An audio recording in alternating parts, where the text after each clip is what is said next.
আসসালামু আলাইকুম রহমতুল্লাহ। আপনি কি জানেন মদিনার রোজা শরীফের নিচে এমন একটি গোপন দেয়াল আছে যা পাথর বা ইট দিয়ে নয়, বরং হাজার হাজার মন গলিত সীসা দিয়ে তৈরি। কিন্তু কেন কেন মাটির গভীরে এই অভেদ্য দেয়াল তুলতে হয়েছিল? এর পিছনে লুকিয়ে আছে 850 বছর আগের এক ভয়ঙ্কর রাত, যখন ইউরোপের খ্রিস্টানরা ষড়যন্ত্র করেছিল আমাদের প্রিয় নবী হজরত মুহাম্মদ সাল্লাল্লাহু আলাইহি ওয়াসাল্লামের দেহ মোবারক চুরি করার। তারা প্রায় সফল হয়ে গিয়েছিল। সুড়ঙ্গ করে তারা পৌঁছে গিয়েছিল একদম রোজা মোবারকের দেয়ালের কাছে। তারপর কি হলো? কীভাবে এক স্বপ্নের মাধ্যমে রক্ষা পেলেন বিশ্বনবী? চলুন ফিরে যাই ইতিহাসের সেই অজানা অধ্যায়ে। মদিনার নিস্তব্ধ রাত। মসজিদে নববীর পাশেই একটি ছোট ভাড়া বাড়িতে বাস করত দুজন মানুষ। তারা দেখতে ছিল অত্যন্ত নেককার, মুখে দাড়ি, হাতে তাসবিহ। মদিনার মানুষ তাদের বুজুর্গ মনে করত, কিন্তু রাতের অন্ধকারে তাদের আসল চেহারা বেরিয়ে আসতো। ঘরের চাটাই সরিয়ে তারা খুঁড়ছিল এক গোপন সুড়ঙ্গ।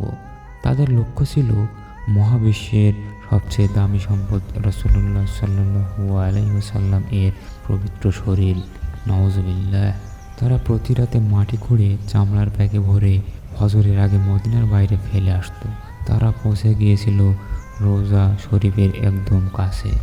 মদিনা থেকে হাজার মাইল দূরে সিরিয়ার সুলতান নুরউদ্দিন জাঙ্গি এক রাতে স্বপ্নে দেখলেন স্বয়ং রাসূলুল্লাহ সাল্লাল্লাহু আলাইহি ওয়াসাল্লামকে। নবীজি মলিন চেহারায় দুজন লালচে চেহারার লোককে দেখিয়ে বললেন, মুহাম্মদ, আমাকে এই কুকুরদের হাত থেকে বাঁচাও। এক রাতে 3বার একই স্বপ্ন দেখে সুলতান আর স্থির থাকতে পারলেন না। তিনি 20 জন অশ্বারোহী নিয়ে পাগলের মতো মদিনার দিকে ঘোড়া ছোটালেন। 1 মাসের পর তিনি পাড়ি দিলেন মাত্র 16 দিনে। মদিনায় পৌঁছে তিনি এক কৌশলের আশ্রয় নিলেন। মদিনার সব মানুষকে উপহার দেওয়ার বাহানায় লাইনে দাঁড় করালেন সেই 2 অপরাধীকে চেনার জন্য। অবশেষে সুলতান সেই 2 ব্যক্তিকে চিনে ফেললেন। তাদের ঘরে গিয়ে কার্পেট সরাতেই বেরিয়ে এলো সেই ভয়ঙ্কর সুড়ঙ্গ।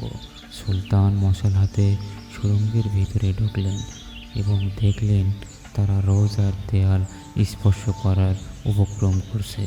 সুলতানের হুঙ্কারে কেঁপে উঠল মদিনার আকাশ। ধরা পড়ল সেই 2 ব্যক্তি, খ্রিস্টান ষড়যন্ত্রকারী। মদিনার হাজারো মানুষের সামনে তাদের মৃত্যুদণ্ড কার্যকর করা হলো।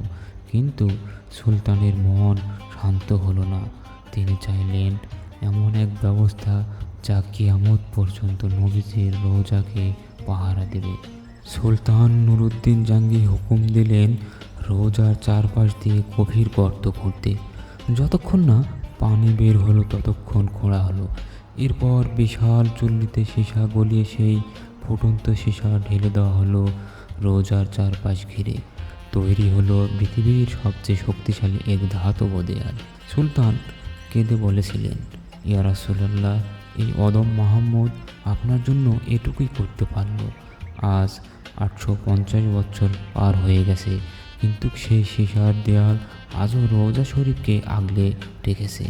আল্লাহ আমাদের সবাইকে সুলতানের মতো নবীর সাচ্চা প্রেমিক হিসাবে কবুল করুন। আমিন।